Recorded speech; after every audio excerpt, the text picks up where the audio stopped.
móveis em casa. Eu tenho móveis em casa, tenho 3 filhos. Mas eu uso sempre a mesma roupa. Que é para não ter que pensar exatamente sobre isso. Claro, mas isso é um nível básico. Tipo, ok, eu também, tipo, esse também eu já faço desde há bastante tempo, o da roupa, mas eu pego na roupa e eu logo sobre todas as outras coisas. Por exemplo. Por exemplo, eu não cozinho, eu não limpo, eu não trato de nada. Mas está a ver, mas o cozinhar também é uma experiência.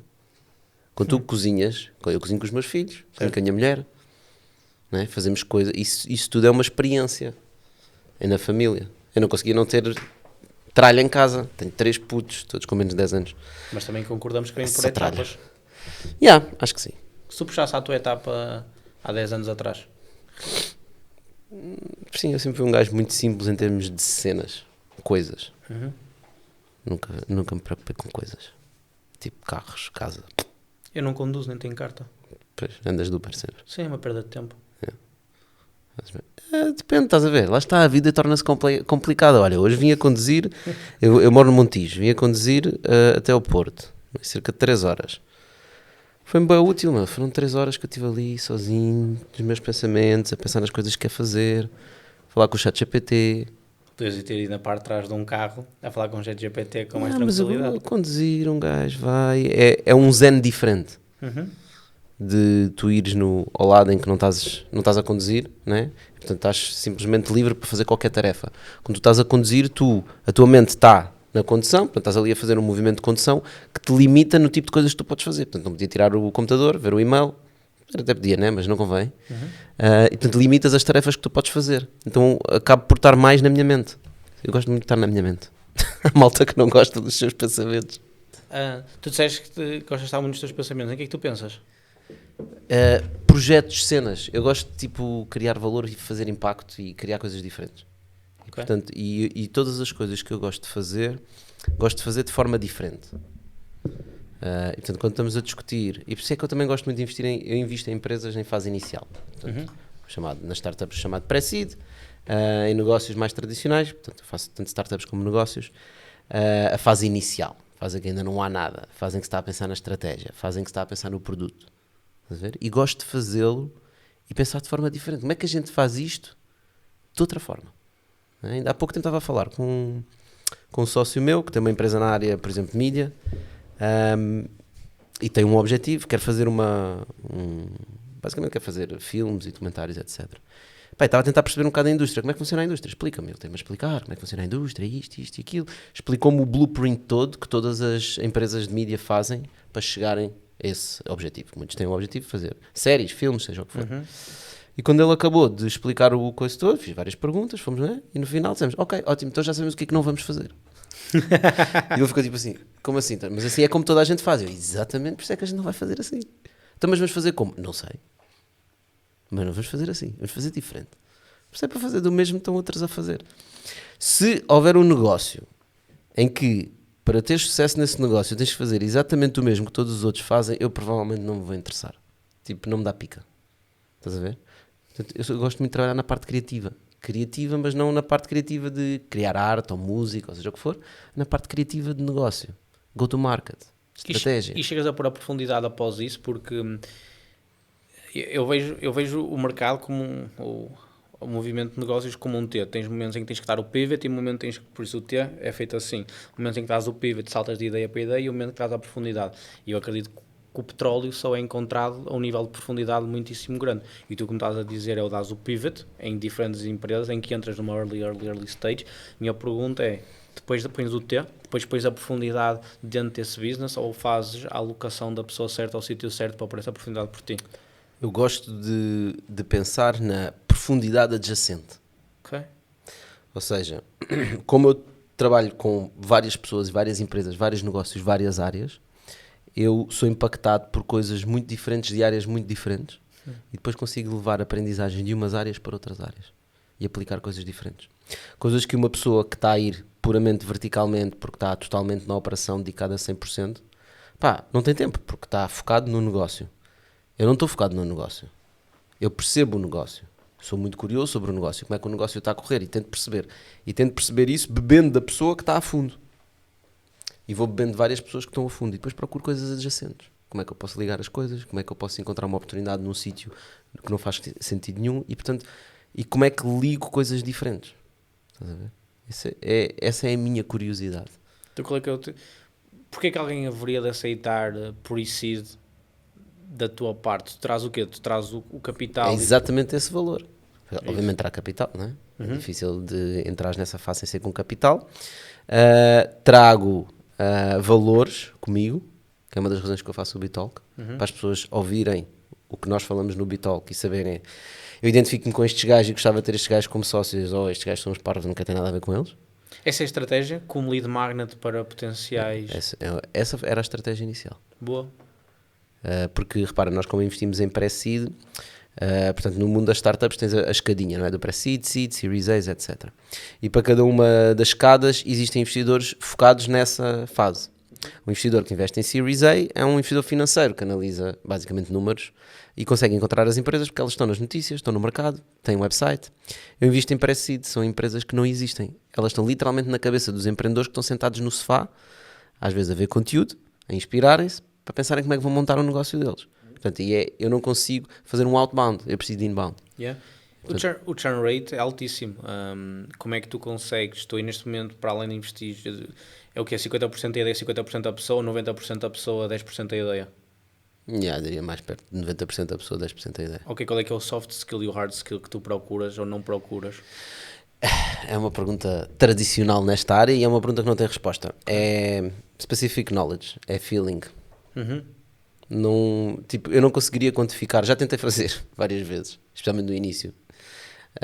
Vou fazer aqui uma checklist, depois vou meter aqui pontos e no final vou ter uma pontuação e com base nisso vai-me ajudar a decidir, não era para tomar a decisão. Não consigo. Não consigo porque sempre que encontro uma startup, sempre que encontro um fundador, sempre que encontro uma equipa, eles tragam uma checklist de alguma forma.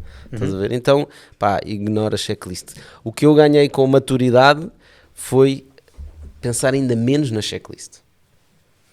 Porque repara, se houvesse os grandes investidores que estão no mercado há tantos anos, eles sabiam em que investir. E tu agarras nos maiores investidores do mundo, uma A16Z, a maior parte das coisas que eles investem vão para zero.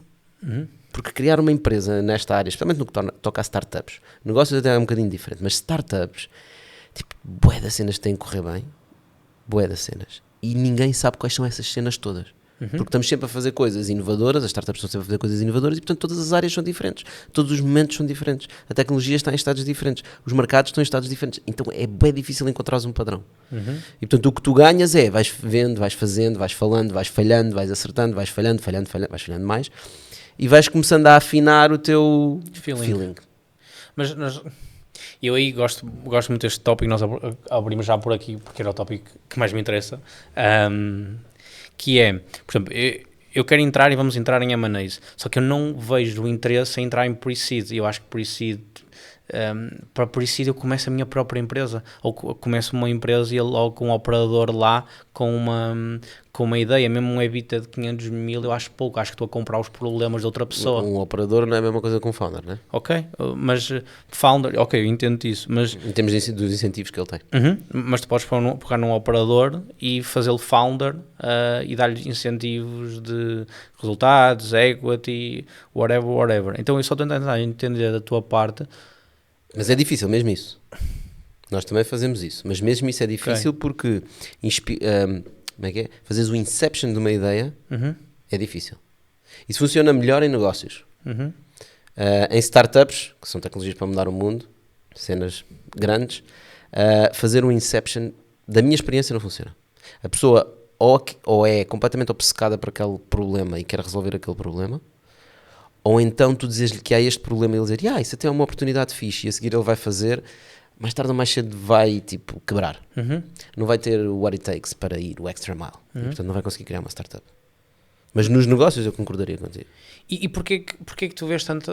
Porquê estás muito mais atraído para a startup do que para o negócio? Porque eu cada vez mais só gosto de ouvir... E outra vez, eu estou aqui para perceber o que é que tu sabes que eu não sei. É o core final do qual estamos cá hoje. É perceber o que é que tu sabes que eu não sei, que me vai ajudar aí do ponto 1 ao ponto 2. E se alguém considerar uma coisa aqui, top mundial. Mas porquê? Há tantas... coisas que tu não controlas, não tens números, não tens nada para validar os últimos anos, não tens roadmap de absolutamente nada, eu acho que é só tipo tirar dinheiro e ok, se for 50 mil, 100 mil não é muito significante, mas é só tirar dinheiro e rezar que alguma coisa pinto. Não é só rezar, não é? Claro que não é só rezar. Mas é diferente. Eu também faço negócio. Faço muito negócio. Portanto, nós na Olicipay, nós não somos um fundo de investimento, portanto não temos dinheiro de investidores externos. Nós investimos o nosso próprio dinheiro.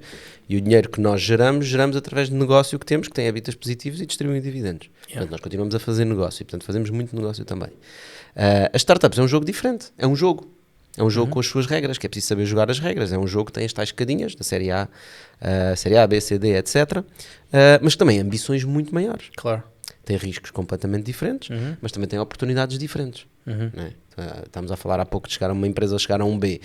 Numa startup, se chegar lá, é muito mais rápido do que conseguir chegar com um negócio. Né? Porque tu também vais inflacionando com a valorização e com as rondas de investimento. Portanto, são jogos diferentes. É uma questão de diversificação, não só de risco em termos financeiros, mas também de disponibilidade mental e criativa para pensar em coisas diferentes. Uma das vantagens que nós temos na comunidade Olicipay é que nós temos tanto founders de startups como pessoas de negócio. E eles acabam por ensinar coisas uns aos outros. Não é? Os negócios dizem, mas tu és maluco, agora vais levantar uma ronda 6 milhões de euros com uma avaliação de 40 ou 50 milhões, como é que isso é possível, não sei o quê, estás a faturar 100 mil euros, não é? Não faz sentido nenhum. E os outros é de género, pá, mas estás aí, tipo, só cresces com vendas, vai buscar capital para te ajudar a alavancar as vendas, então estão constantemente... a beber conhecimento. Yeah. E quando tu olhas para o business, para o negócio, qual é que é o teu blueprint para um M&A requirements, tipo de quando olhas para comprar, e depois gostava de perceber qual é que é o teu blueprint para post-buy, tipo como é que fazes o join das culturas, como é que cortas... Não, eu não costumo fazer M&A. Ok. Não faço M&A. Por alguma razão específica? Pá, não... ia dizer que é porque como não o faço não tenho experiência, mas não tenho experiência porque não o faço, e não o faço provavelmente porque eu gosto de estar na parte criativa, a parte de concepção, não de chegar lá e dizer assim, então mostra lá o teu negócio, isto é bom, compra. Não me dá tanta pica. Ok. O que nos toca, o que falámos outra vez, é que tu gostas muito de passar de passo em passo, sem teres que pôr pessoalmente a profundidade que o negócio ou que a startup requires para depois passar de uma startup para um business. Eu gosto, e há alguns sítios e algumas fases da minha vida em que já estive mais operacional. Ok. A questão é, se eu estou operacional, não estou horizontal, não é? E portanto eu não consigo estar em vários projetos ao mesmo tempo se eu estiver a fundo num projeto. E portanto a única forma que eu consigo alavancar isso é alavancando com pessoas extraordinárias à minha volta, que realmente estão apaixonadas por esses projetos, em que eu, obviamente não é a mesma coisa, né? Eu não sou o capitão do navio. O capitão do navio é a pessoa que está a gerir a empresa, não é? O gajo está à frente da empresa. Tu na startup tentas alocar pessoas da tua confiança ao negócio, à ideia, ou é só deixar os founders e já está, e depois dás acesso à tua comunidade se eles precisarem de alguma coisa? Não, quando nós entramos, normalmente é tipo, há 1 ou 2 founders. A equipa são 1 ou 2 pessoas. Que é as pessoas que tiveram a ideia. E depois a equipa vai crescendo. Mas não sou eu que coloco lá pessoas. Tipo, eu não ando em cima das pessoas. Okay.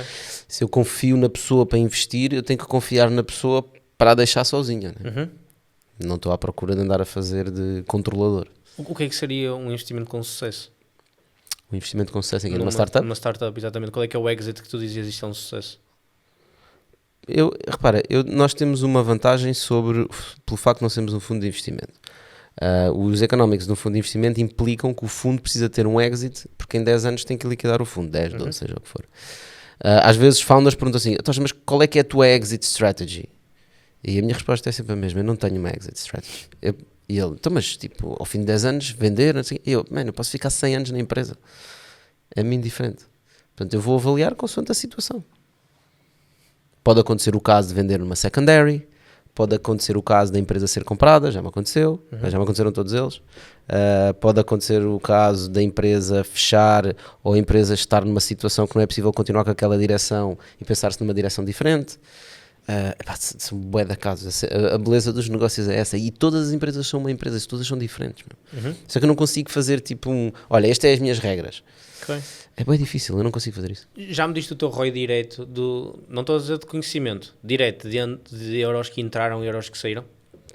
Sim, nós fizemos não há muito tempo, uma conta, digamos, a fundo de investimento, né? Com um internal rate of return à volta de 60%. De ROI. Sim, Ok. que é brutal. Normalmente os internal rate of returns dos fundos andam nos 10, 15, E 20. mas tiveste tipo uma grande exit ou foi sustainable growth? Tivemos 2 ou 3 grandes exits. Ok. Que já paga, sim, 60%. E isso, atenção, é contar com exit, né? Uhum. Porque depois tens todas as empresas que são cash cows, né? Continuam a crescer, continuam a distribuir dividendos. Uhum. Né? Uma empresa que distribui 1 milhão de dividendos e tu fazes um exit de 10 milhões, entram 10 milhões para o IRR, mas tu só recebes 1 milhão durante 10 anos, Yeah. as contas são diferentes. Uhum. Por isso, sim, em termos económicos, as coisas batem certo. E por isso nós acabamos por ter a sorte de podermos focar em questões mais do que é que nós queremos fazer, não é? Em que é que nós queremos estar envolvidos, em que tipo de empresas é que queremos investir. Nós não investimos em empresas só porque o negócio é bom. Nós investimos em empresas que queremos estar envolvidos. Já temos tantas, também não podemos, temos que escolher, não é? Onde é que estás ativo em contas? Ativo pode ser ter só o dinheiro, como ter know-how, pode ser sweat equity, o que tu quiseres. O chamado típico portfólio deve andar à volta das 60 empresas. 60 empresas. Sabes que uma das coisas que mais me fez querer gravar um podcast contigo é eu não conseguir entender a tua maneira de pensar sobre isso. Não, é verdade. Porque eu não consigo, e claro, não há um certo, é o que funciona para um e o que funciona para o outro, e tu tens mais provas, muitas mais provas do que funciona, por isso ainda tenho que lhe dar uns anos para depois conseguir dizer, olha, isto também funciona desta maneira e conseguir taco a taco, mas eu acho que o substancial é que tu não gostas e não queres pôr a profundidade. Eu acredito muito na disciplina, vivo para a disciplina, em todas as realms da minha vida, e olho para o negócio como pôr a profundidade total. Para quê? Para quê? Eu não tenho nada a ver com questões financeiras. Eu acho que o meu propósito de vida é ser a melhor versão de mim mesmo. E eu adoro desafios. Eu, se não tivesse uma empresa, andava a correr maratonas e depois correr ultramaratonas e fazer coisas do género. E não encontro quase nada que me dê tanto desafio mental como ter uma ideia e depois fazê-la viável, e depois rentável, e depois crescer, e depois ter pessoas, e depois ter que adquirir crachares de conhecimento para saber liderar pessoas. E depois por isso que eu olho para o M&A. Eu acho que o M&A é em si o M&A é o ultimate game, e depois dentro do M&A eu posso estar aqui 3 séculos. Mas depende de como é que tu vês o M&A. O que é que tu estás a ver no M&A? Que é tu identificas uma empresa, compras uma maioria de capital ou o capital inteiro e depois vais tu próprio dar a volta à empresa? Não, a trazer já, e a Scalab está a ser montada de alguma maneira, mas se entrar em muita profundidade nisso, até depois vai ser chato para as outras pessoas, sem ser para mim. Trazeres malta para depois ficar à frente disso. Já ter a minha equipa, já ter o meu roadmap de como fazer o turnaround, e conseguir fazer isso e crescer. Isso é um negócio género private equity. Exato. Só que eu quero fazer com o meu, pelo menos nas próximas, pelo menos 20 anos, eu quero fazer isso com o meu próprio dinheiro. Tenho muita dificuldade em usar o dinheiro dos outros. É um tipo de responsabilidade que eu não quero. É uma responsabilidade grande. Pelo menos por agora. E quero jogar o jogo com... Por isso, Scalab gera a sua EBITDA positiva e a partir daí começar, aspas, a brincar às empresas. E então o roadmap está a ser todo estruturado. E foi fixe porque eu estava a falar com o Jorge, que é o CEO e founder da Care2Beauty. Eles são o maior e-commerce em Portugal. O ano passado fizeram 25 milhões, este ano estão encaminhados para os 30. E ele comprou a primeira empresa dele. Fora da Care2Beauty. Atenção, isto não é nada privado, tipo, falámos no podcast, não é... Imagino que sim, não estavas a dizer. Yeah. E a estratégia dele foi simples, é tipo, o requirement deles é só tem que ter 10 anos, tem que ter 500 mil euros de EBITDA e tem que ser do Porto, porque ele é do Porto e não lhe apetece ter aqui para Lisboa. E compra a empresa e depois olha para a lista de contactos, vê que gajo é que ele conhece que é fixe e diz, olha, queres ser CEO desta empresa? E é isso que ele faz. E então estava a bater com eles a filosofia e a estratégia que ele está a usar para fazer as aquisições, que me fez repensar muito a minha. Que é tipo, uou, isso é 100 vezes mais simples do que a minha. Parece-me altamente arriscado. Mas eu também olho para a tua estratégia e digo exatamente a mesma coisa. Não, repara, tu fazes uma pessoa e dizes que queres ser CEO, uma pessoa ter o fit para ser CEO de uma empresa é muito complicado. Aliás, nessa tua estratégia, o que eu diria, o teu maior desafio vai ser encontrar as pessoas certas. A maior dificuldade em todos os negócios, em todos os projetos, é encontrar as pessoas certas para conseguirem liderar um projeto. Yeah. Porque tu podes ir lá, mas então só vais fazer isso, não vais fazer outras coisas. Eu quero fazer outras coisas. E portanto a minha maior dificuldade é encontrar pessoas espetaculares para pessoas que encaixem espetacularmente naquela empresa específica. Por isso é que as startups funcionam bem. Porque as startups, os founders foram quem tiveram a ideia. Quando é que é o ponto que tu achas que o founder já não é... eu já acho que vais dizer que não há um caso específico, mas eu acredito que o what it takes para começar a empresa e levar do 0 ao milhão não é a mesma coisa, muitas vezes, e o milhão em Portugal já estou a puxar um número muito alto, e não é da avaliação, é de revenue. Depende das pessoas. Repara, depende das pessoas. Tens exemplos para tudo. Tens o Zuckerberg com 19 anos, que está à frente agora da Meta, né? Tens outros exemplos de pessoas que criaram startups e quando a empresa tinha 50 ou 100 pessoas, eles já estavam a vacilar. Portanto, depende muito das pessoas. As pessoas também evoluem, né? O Zuckerberg dos 19 anos não é o Zuckerberg de agora. Portanto, eu diria mesmo, depende muito das pessoas, depende dos negócios, em que área é que estão. Já esqueci, eu sou um gajo que não gosta de generalizar. É muito mesmo, é mesmo específico. Às vezes tenho founders que me contactam, ou pessoas que estão a montar empresas e dizem, Tocha, qual é que é a dica que me podias dar para isto? E eu, não consigo dar, tipo, eu preciso de conhecer a tua empresa. Se quiseres eu dou-te uma dica generalista, mas podes abrir o YouTube e tens lá montes de vídeos a dizer as mesmas coisas. Não é? Portanto, para tu realmente conseguires agregar valor, tu tens que perceber o negócio, tens que perceber a área, tens que perceber os incentivos que andam à volta daquela área. Eu tenho curiosidade sobre isso, eu gosto de perceber. E acho que consigo perceber rapidamente como é que funcionam, estás a ver? E por isso é que se calhar também consigo fazer o shift rapidamente entre negócios. Eu consigo estar numa reunião de uma hora a pensar sobre uma área e de repente na reunião a seguir estou a pensar numa coisa completamente diferente. Qual é que é a tua equipa? Tipo, quem é que tu tens? Não és um one-man show? Não. Quem é que é a tua equipa? Quem é que é a tua equipa estratégica? O que é que eles fazem? Que inputs é que eles produzem para produzir os outputs que produzes?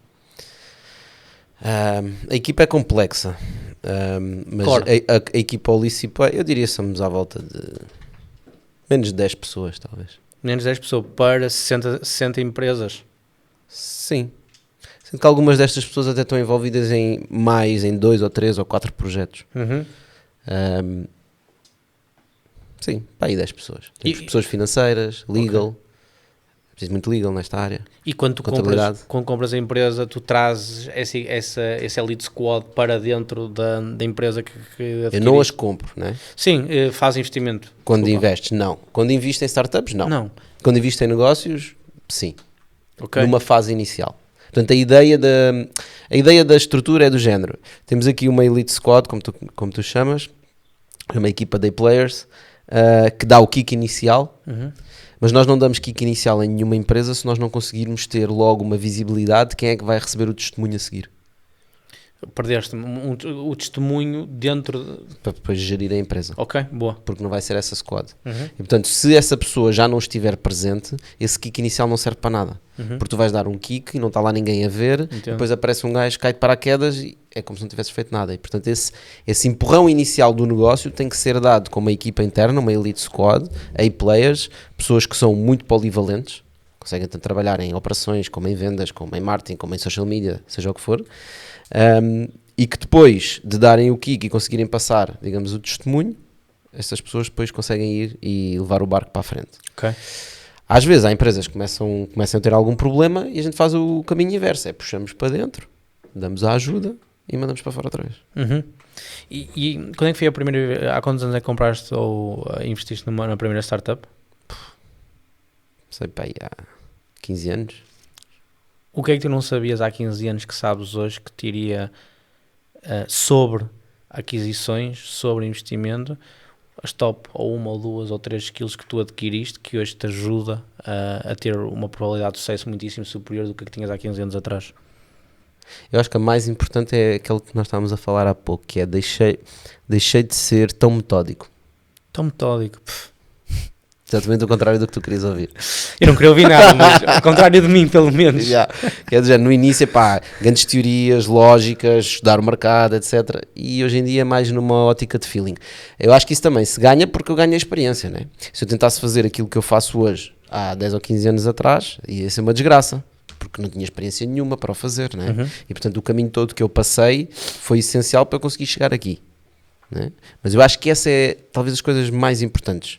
Eu nos primeiros minutos de falar com uma pessoa eu percebo logo que se faz sentido nós continuarmos a falar. As pessoas às vezes levam um bocado a mal, que eu digo logo, olha, tipo, a gente pode continuar a falar, mas eu não vou investir, ou eu não quero, não estou interessado nisso. As pessoas dizem, mas tu ainda nem ouviste, ainda nem disse isto, nem disse aquilo. Pá, mentalmente já tomei a decisão. Gotcha. Estás a ver? E há um bocado do género também para clarificar as expectativas. Eu gosto de ajudar, porquê? Porque eu gosto de estar envolvido em pensar nessas estratégias. Ajudar?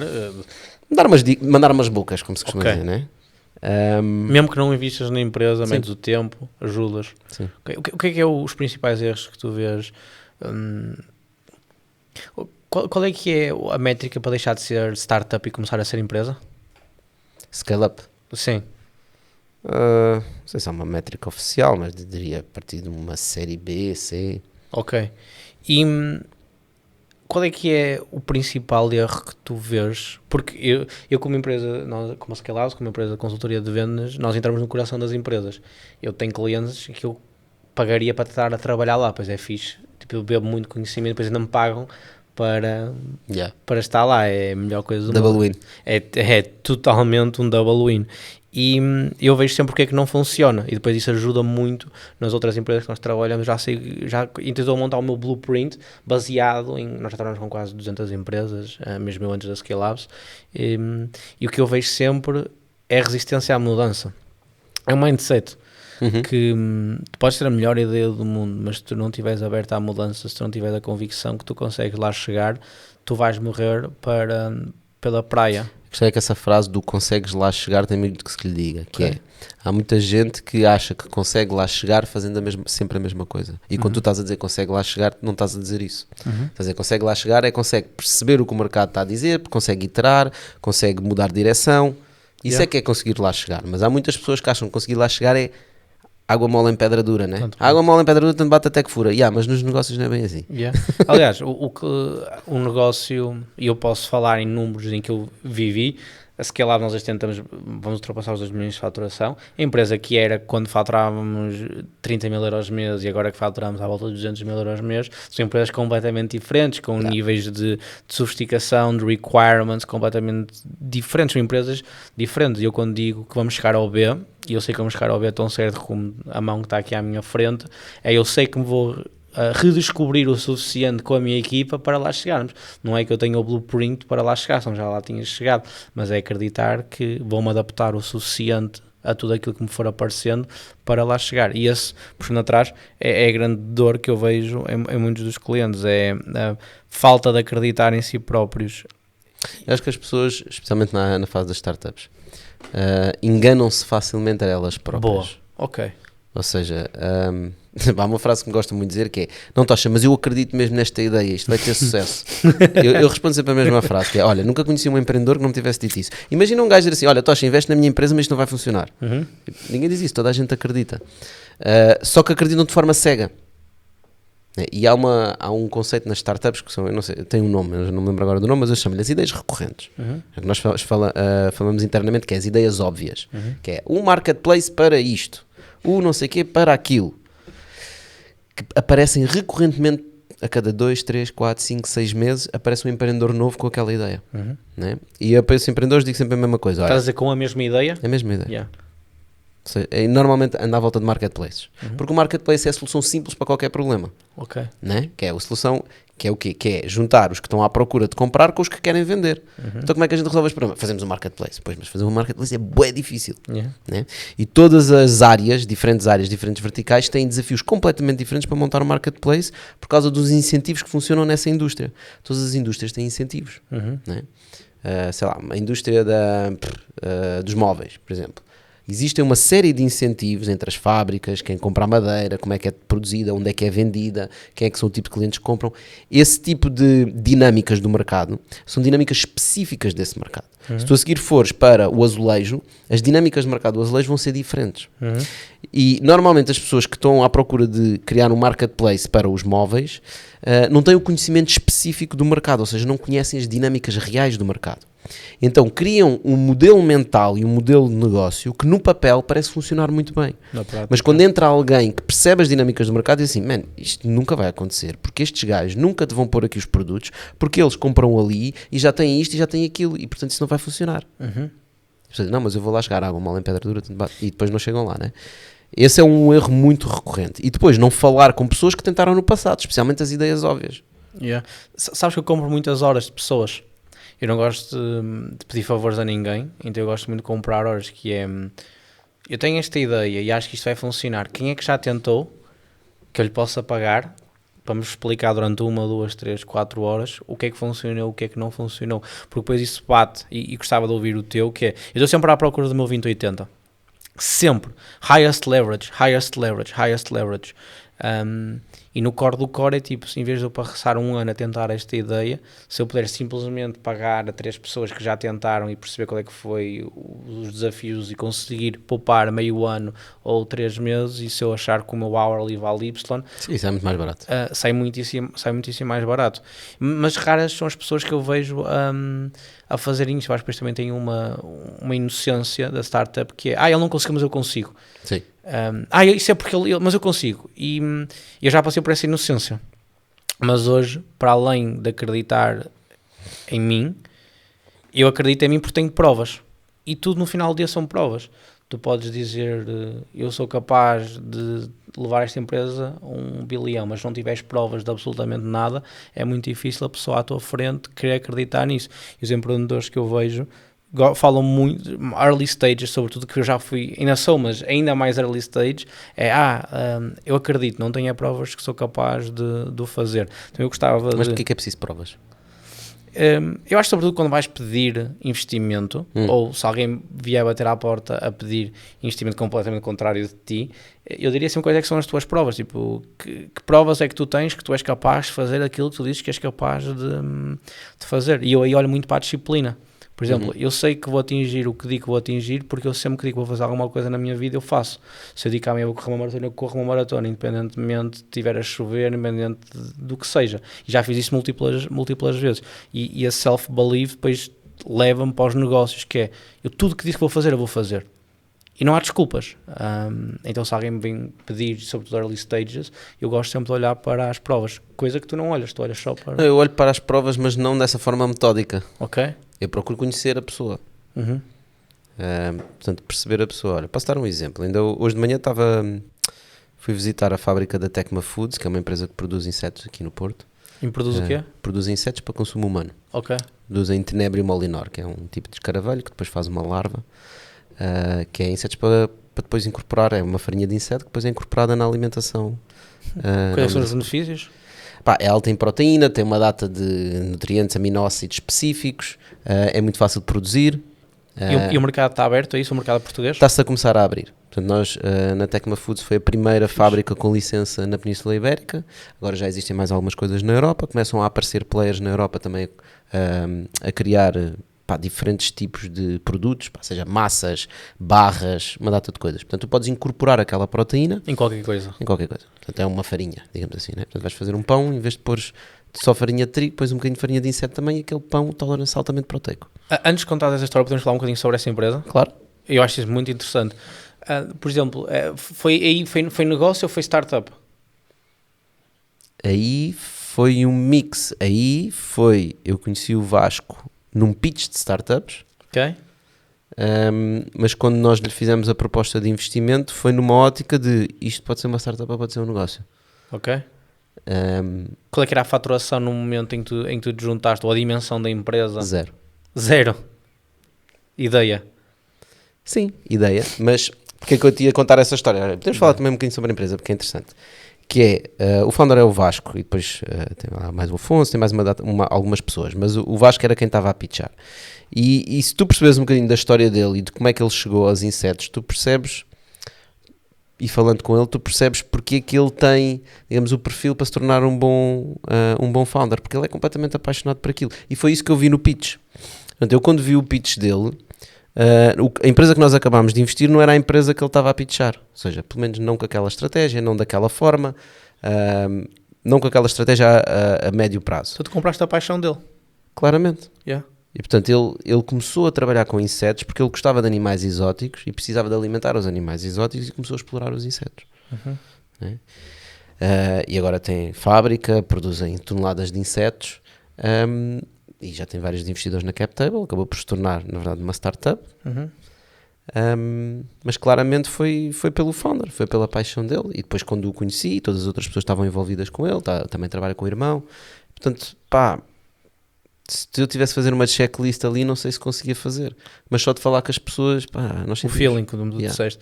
E nesse momento, como é que tu avalias a startup? É o TAM, o TOM, tipo, o que é que tu fazes? Vês, tipo, eu aposto que vais dizer outra coisa completamente diferente da minha, tenho certeza. Não, o que tu avalias é a estratégia da empresa. Ok. Que é, imagina, se tu investes numa startup, muitas pessoas perguntam, mas como é que esta startup vale 1 milhão de euros se é um PowerPoint? Ela não vale 1 milhão de euros, né? O que tu tens que perceber é qual é o jogo que tu estás a jogar. Se tu estás a jogar o jogo das startups, tu não podes ir pedir 20, 30 ou 40% da empresa, porque senão depois não fica espaço na cap table para entrarem outros investidores. Melhor, espaço há, mas quando os outros investidores entrarem, o founder vai diluir, às tantas o fundador tem 30% da empresa, ele diz, a empresa não é minha, né? É dos investidores, podem ficar com ela. Também não queres isso, tu queres o founder a liderar a empresa. Portanto, se tu vais jogar o jogo das startups, tu tens que dar avaliações do jogo das startups. Quanto dinheiro é que a empresa precisa? A lógica é, quanto dinheiro é que a empresa precisa para atingir as métricas para conseguir levantar a próxima ronda de investimento? E é esse dinheiro que tem que entrar na empresa nessa ronda de investimento. Qual é que é a avaliação para que isto não seja demasiado diluitivo? Vocês já levantaram, já voltaram a levantar, tu lideraste as rondas seguintes? Essa primeira ronda liderámos nós, só investimos nós. Seja que a cap table estava maior, por isso é que tu a assumir que já houve mais... Sim, depois já houve mais rondas, nós nunca liderámos as rondas, não. Mas fizemos follow-on, ou seja, nós investimos. Mas não liderámos. Qual é que é a estratégia aí? Como é que está a fazer o market penetration? O que é um CAC? A estratégia aqui é muito... Lá está, tudo é diferente, não é? Isto é uma indústria que está a nascer na Europa.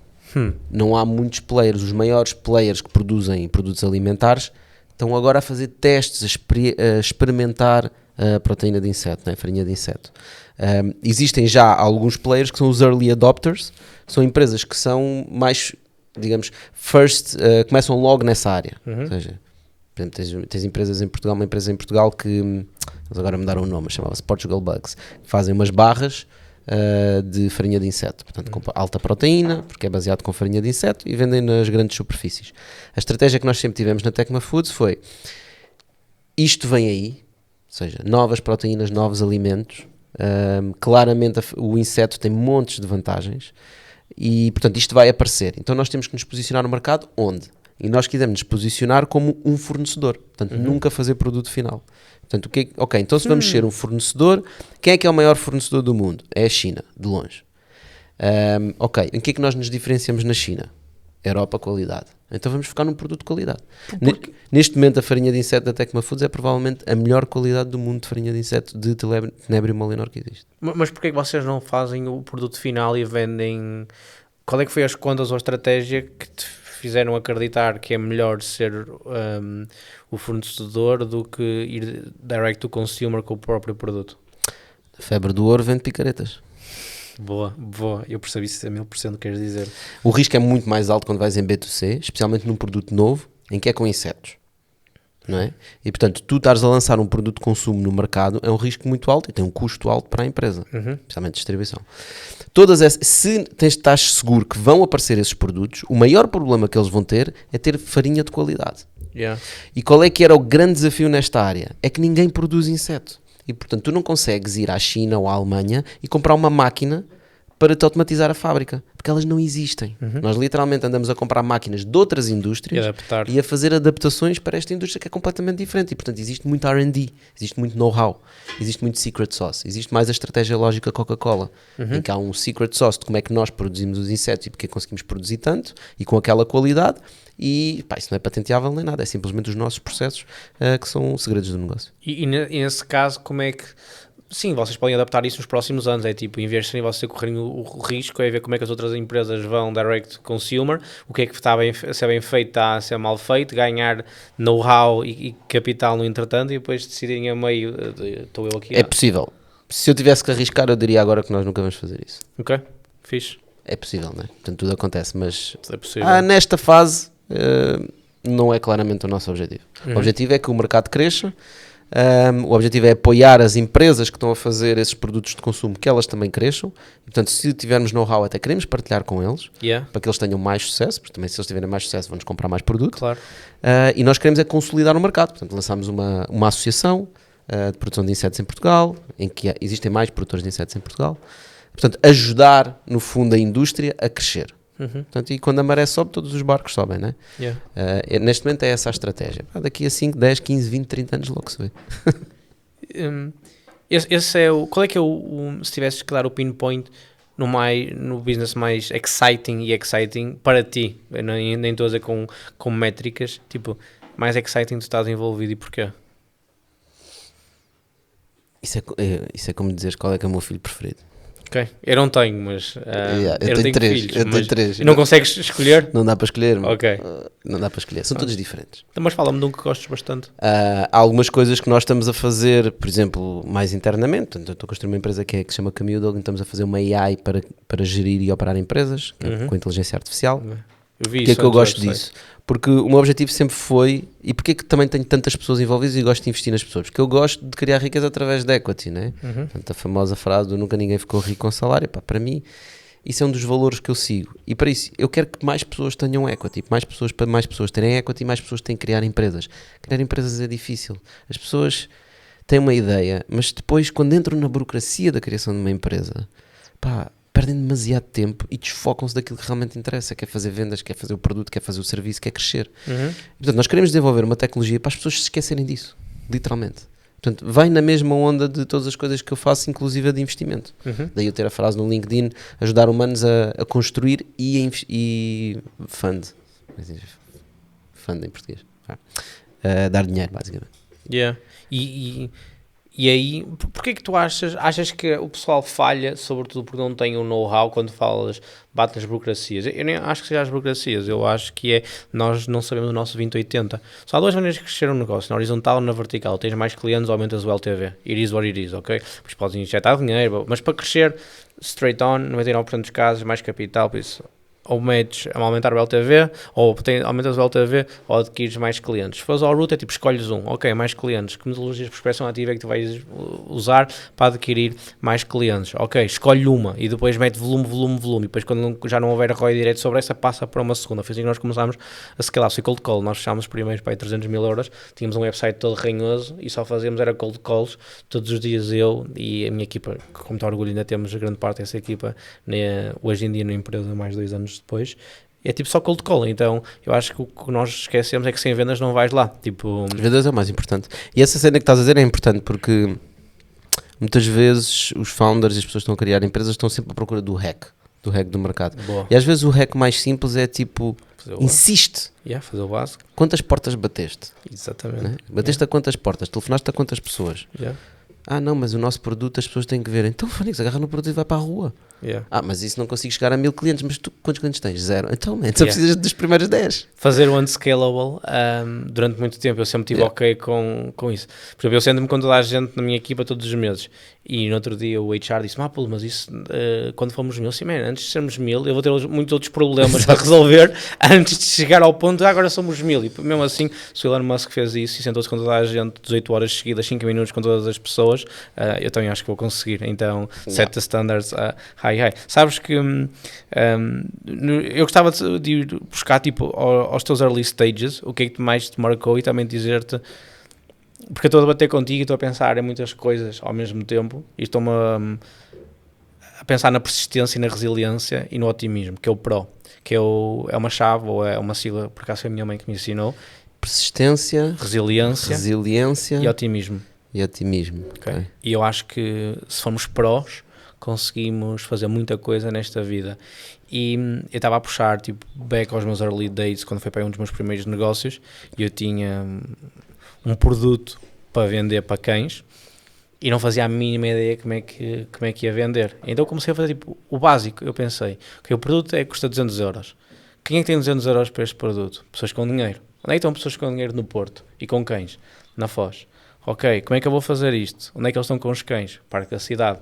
Então fui lá, depois percebi que a meia da tarde não está lá ninguém. Então o que é que eu comecei a fazer? Comecei a perceber que o pessoal caminhava aos cães das 7 às 8, então comecei a ir ao Parque da Cidade das 7 às 8. Depois percebi que durante o dia não tinha nada e ao final do dia voltava a ser, mas era mais as empregadas ao final do dia que eu percebi.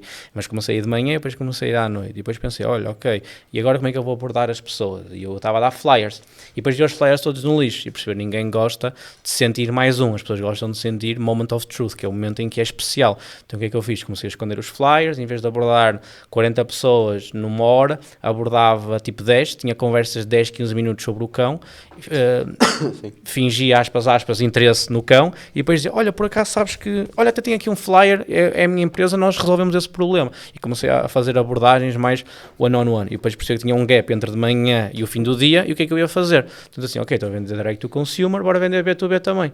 Então foi tipo ir a todas as lojas, o colchão debaixo do ombro, olá, boa tarde, tenho aqui um, deixa-me mostrar, Mas era o quê? Um colchão?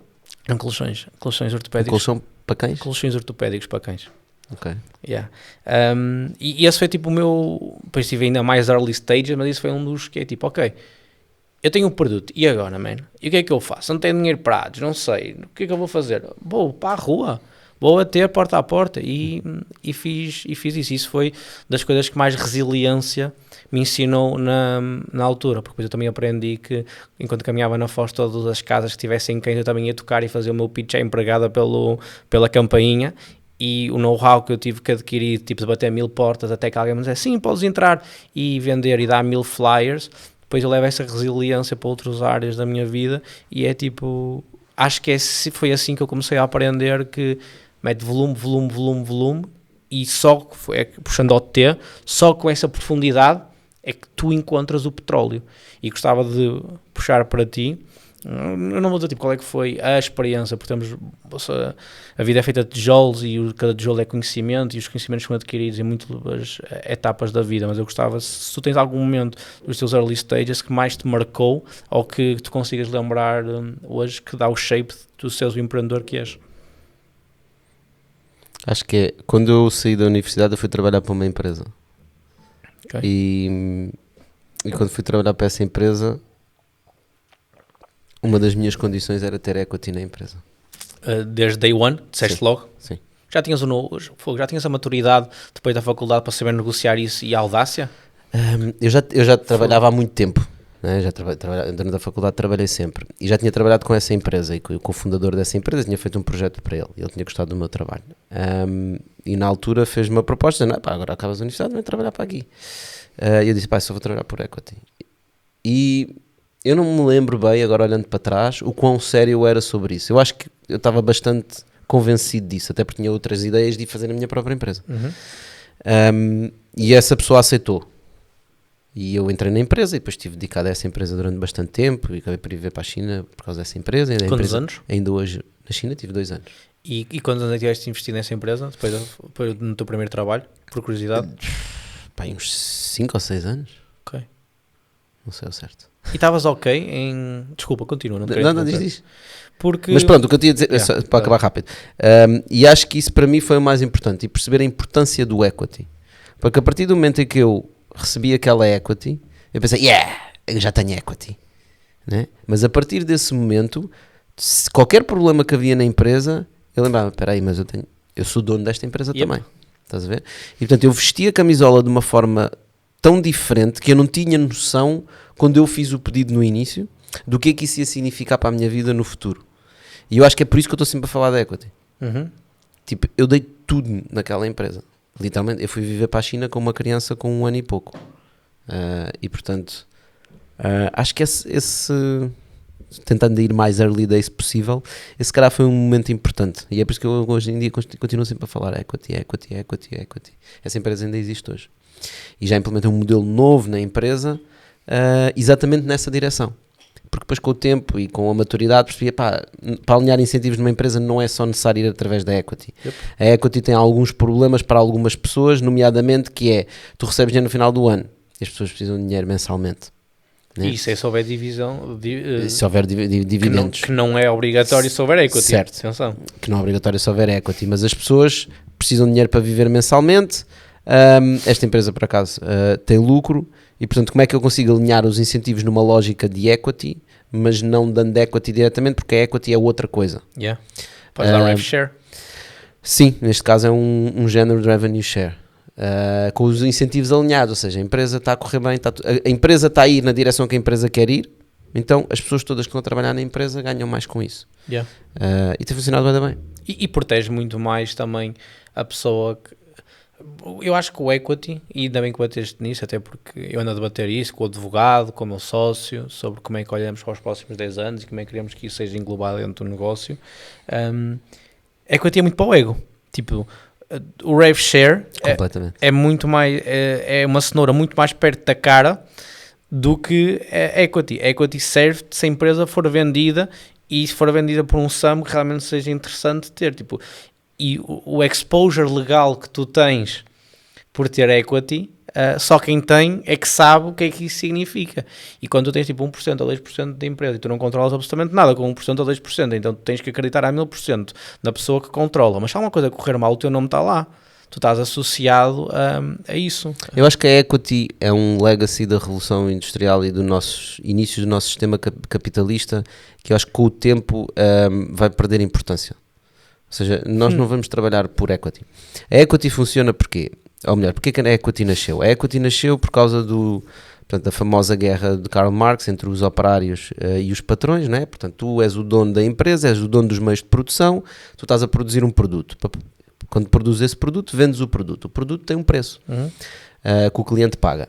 O produto também tem um custo. E a diferença entre o preço a que tu vendes e o custo, onde está a tua margem. E que tu captas a chamada mais-valia que Marx falava. E os salários são um custo. E portanto a guerra vai ser sempre, eu quero diminuir os custos. Só tenho duas formas de aumentar: ou vendo mais produto, aumento o preço do produto, ou diminuo os custos. E portanto a guerra vai ser sempre do género: para que é que eu vou pagar mais às pessoas? Isso aumenta-me os custos. Eu não tenho incentivo nenhum como dono da empresa de pagar mais salários. E as pessoas têm um incentivo contrário, que é: eu quero mais salário, eu não tenho incentivo nenhum em vender mais, porque se a empresa vender o dobro no próximo ano, eu não vou receber mais salário. E eu acho que é aqui que está o busilis da questão. E é aqui que a gente tem que resolver o problema, que tem a ver porque é que o dono da empresa fica com a margem, porque ele é que corre o risco, né? Porque se não houver vendas, tu recebes o salário na mesma, né? E, portanto tem que se encontrar aqui um meio termo, e eu acho que o meio termo não é uma coisa simples, são sistemas de incentivos complexos, que têm que ser adaptados a cada empresa, novamente, mas que alinhem os incentivos entre o que são os chamados empregados, para que eles deixem de ser empregados e passem a ser os colaboradores da empresa, como agora há um novo nome, colaboradores é por essa razão, deixem de ser empregados e deixa de haver patrões e assalariados, e passa a haver um grupo de pessoas que está a gerir um projeto. E, por exemplo, não podia concordar mais do que estás a dizer. Dentro da Scale-Up, toda a gente tem um salário fixo e um salário variável, para além dos bónus trimestrais ou de meio ano e depois anuais, o que seja. Já não lido com isso, mas a gente tem um variável. Porque, como é que eu posso dizer, como é que eu posso tentar incentivar alguém se eu lhe disser: tu recebes 1000 euros caso chova, caso não chova, caso haja vendas ou não haja vendas, tu vais receber a mesma coisa. Mas 99% do nosso tecido económico em Portugal é assim que funciona. Por isso é que apenas 2% das empresas fazem 1 milhão em Portugal. É a triste realidade. Tens 1.4 milhões de empresas com menos de 10 empregados em Portugal. Que eu não sabia desses números, sabia que tínhamos... 1.4 milhões de empresas com menos de 10 empregados. Crazy. É crazy. E o que mais me choca é, quando eu tenho esta conversa, quem me ataca não são os donos das empresas, nem são os patrões. São as pessoas assalariadas. Quando diz atacas, o que é que quer dizer quando atacam nas redes sociais? Quando tu tens exposição, né? Tenho alguma exposição nas redes sociais e, portanto, há sempre os haters gonna hate, coisas desse género, mas o que eu noto é, as pessoas que mais criticam é as pessoas que recebem o salário, que é, lá vem o patrão asiático, também gostam de me chamar o patrão asiático. Sério? Sim, às vezes eu também vou parar ao Reddit e esses sítios. Mas normalmente são as pessoas assalariadas, e o que eles não percebem é, eu não estou a defender o meu peixe, na verdade, eu como capitalista, eu devia estar a defender o contrário, porque eu quero ficar com a mais-valia. Eu devia dizer, sim, vamos pagar salários. Não há variabilidade nenhuma, nem há alinhamento de incentivos nenhuns. Porque isso é o que foi feito desde a Revolução Industrial, é assim que funcionava uma fábrica. O que eu estou a defender é muito mais democrático, é muito mais a favor de ajudar as pessoas a levantar toda a gente, levantar toda a sociedade. Né? Faz com que os donos, que iam ficar com uma mais-valia maior, vão ficar com uma mais-valia menor. Mas vão ganhar pessoas que trabalham na empresa que realmente sentem que a empresa é deles. Isto, Tocha, esse tópico em si eu podia dar tipo 10 horas a bater contigo, mas eu gostava de dizer duas coisas sobre esse tema. O primeiro é, 90% das minhas decisões são tomadas como CEO, e tu também és CEO de algumas empresas, mais do que eu sou de uma. Como é que eu gostaria se fosse ao contrário? Tem uma boa lógica. Mas eu tenho muitos frameworks para tomada de decisões. Eu sei que tu és tipo gut feeling e está tudo top. Para mim, eu gosto muito de frameworks para muitas coisas. Mesmo tipo, quando me convidam para um almoço, eu tenho tipo cálculos para ver se há ROI sobre ir lá ou se não ir lá. Tipo, eu hoje queria muito. Há muito ROI sobre isto, porque eu não consigo entender como é que tu pensas em muitas coisas. Então eu acho que isso down the line pode-me ajudar a muitas coisas. Há um ROI direito da minha parte. Eu sou bastante egoísta. Quando disse que estava aqui a gravar, era para mim, é para mim. Mas eu tomo um framework que eu uso é esse. Como é que eu gostaria se fosse ao contrário? Porque eu já fui funcionário de um sítio e lembro perfeitamente. Eu só tive um trabalho, despedi-me a meio, mandei um e-mail à minha mãe a agradecer a oportunidade de ter posto no estrangeiro. Eu tenho esse e-mail, a wallpaper do meu telefone, a dizer, olha mãe, isto não vai funcionar, eu vou lá chegar, mas não é por aqui. E eu lembro perfeitamente do chefe passar por mim, o meu patrão, e não sabia quem é que eu era, blá blá blá. E eu disse, no dia que eu tiver a oportunidade de liderar, eu vou liderar, e eu vou ser o líder que eu gostaria de ter recebido. E tomo 99% das minhas decisões sobre como é que as pessoas, como é que eu gostava que fosse ao contrário. E o que eu penso para a minha equipa é, eu não conseguiria dar o máximo de mim todos os dias durante anos se não tivesse incentivos financeiros para o fazer, porque o bom cristão leva-te até um certo ponto, quando tu depois olhas e dizes, olha, eu dou o máximo de mim e o Tocha não dá, e recebemos exatamente a mesma coisa, eu mato-me a trabalhar no mesmo negócio que o Tocha, só que não há diferença. Então toda a gente tem que ter um salário fixo e toda a gente tem um salário variável, e quando me pedem aumentos eu digo sempre, ok, bora aumentar variáveis, let's get performance based, boys, tipo, let's get it, show me, tipo, bora estar neste barco a 1000%. E olhando para a Scale Labs, nós não atingimos absolutamente nada, tipo, é insignificante o que nós atingimos. Tu ia perguntar-me qual é que foi a minha maior vitória, a minha maior conquista, e eu respondi, nunca tive uma grande vitória e ainda não tive nenhum obstáculo muito grande, porque ainda estamos insignificantes. Mas este ano de irmos do 0 ao milhão foi porque eu sei que tenho uma equipa que rema à velocidade que eu remo. Porque eles querem o bem da empresa, porque eles vestem a camisola, porque eles sabem que isto não é o meu sonho, eles não estão a trabalhar para o povo ser rico, eles estão a trabalhar para todos em conjunto atingirmos algo muito mais substancial. Tanto que, e terminando e passando-te a ti... Então isso não é salários. Isso não é salários. That's my point. Yeah, e não, só que tu és uma exceção. Uma empresa que funciona como a que tu me estás a descrever, como a tua, é uma exceção. Os únicos sítios onde normalmente há performance, e tu tens essa vantagem, é sales, vendas. Yeah. Porque é fácil. Okay. Pois é. Vendeste mais copos, recebes uma comissão. Mas mesmo noutros sítios onde há vendas, isso não existe. Por exemplo, nos cafés e nos restaurantes não há commissions. Yeah. Quer dizer, o empregado vai-te servir um café, sai um café e um bolo, ele recebe o mesmo salário, mas o dono do café vendeu mais bolos. Mas tu consegues encontrar, por exemplo, eu hoje não organizei nada disto. Foi a nossa assistente executiva, que é uma máquina absoluta, ela vai estar a ver isto, ela tipo, gera a empresa mais... Pois eu sei, foi ela que me contactou. Foi? Ok. E tipo, ela tem métricas sem ser nas vendas, tipo, e eu pergunto-lhes, ok, o que é que tu achas que é impactante no teu negócio? Porque, ok, Paulo, eu não sei, o que é que o meu sócio no outro dia perguntou, eu não sei o que é que eu lhe vou dar de variáveis, eu pergunto-lhe quais é que são as ações que ela faz que mais impactam o bom funcionamento das mesmas e bora meter variáveis sobre isso. E depois é quase sempre a rapidez e a qualidade quando tu entregas. É que com rápido tiras o café, com qualidade tem o café que tirar. Porque se demoraste muito tempo o cliente vai-se embora, se entregaste um café de merda ele não vai querer voltar. Então a retenção do cliente e o LTV do cliente é o dinheiro. É onde está o compound effect para um dia não seres uma microempresa e seres uma grande... Devia medir a compra média. A compra média. Fala em compra média. Porque isso faz o upsell. Porque quem faz o upsell é o empregado. Empregado de mesa, neste caso. A minha equipa de sales faz a venda. A minha equipa de service delivery faz o cross-sell e o upsell. Yeah. E têm variáveis e têm informação para o fazer, como é óbvio. Concordo com essa verdade. Quando tu olhas para um negócio, quais é que são as métricas? Depende dos negócios. Ok. Comigo estás lixado nessa cena. Porque eu olho sempre tipo CAC, LTV, Client Lifetime Gross Profit. Quanto é que te custa angariar um cliente, quanto é que ele vale, quanto é que te fica no bolso. E depois talvez o TAM, se eu quiser fazer tipo um B ou muitos centenas de milhões na Tuga, olharia sempre para o TAM. Sabes, eu não olho de uma forma tão financeira. Porque repara, como é que eu ia te explicar isto? Olha, tenho vários com investimentos, né? Com outros investidores. Eu tenho investidores que são muito mais financeiros e eu confio neles, percebes? E eles fazem mais essa parte. Eu não sou um gajo financeiro. Só feeling. Não é só feeling. Tipo, olho para cohortes, olho para CACs, olho para LTV, né? Ok. Tipo, não sou iliterado nisso, né? Eu pensei que era mesmo só vibe. We got a vibe. Toma, sem capa. Mas no início não tens CAC, nem LTV, nem nada disso. Tens projeções, mas as projeções são As tangas. projeções não servem para nada. Sim, são tangas. Projeções é fingir. E por isso, no início, quando é um investimento, sim. Mas depois, no decorrer da empresa, quando a empresa está a correr, tens várias pessoas que estão envolvidas. Eu acho que cada um deve se focar naquilo que realmente é bom. Estás a ver? Eu não sou bom no plano financeiro. Ok. E no que tu és bom, e puxando boeda atrás, eu fiquei a pensar aqui na parte de trás do meu cérebro sobre a tua ida para a China, quando tinhas o filho de 1 ano. E eu tenho... Filha, neste caso. Filha, desculpa. Como é que se chama? Prefiro não dizer. Ok. Eu tenho na parte de trás do meu telefone uma frase que é fazer o que tem que ser feito. E eu vivo muito com isso.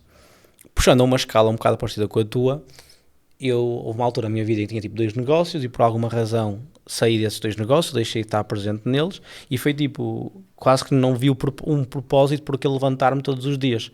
Que é tipo, ok, o que é que eu vou fazer? Onde é que está o desafio? Que é uma coisa estúpida, que é tipo, tens dinheiro, não tens de se preocupar, tens dinheiro é relativo, mas tipo, não ter que preocupar com vou pagar a renda e dizer, mas isto não me dá um fulfillment nenhum. E então eu juntei-me a uma startup em Lisboa muito interessante, do qual já dei exit, by the way.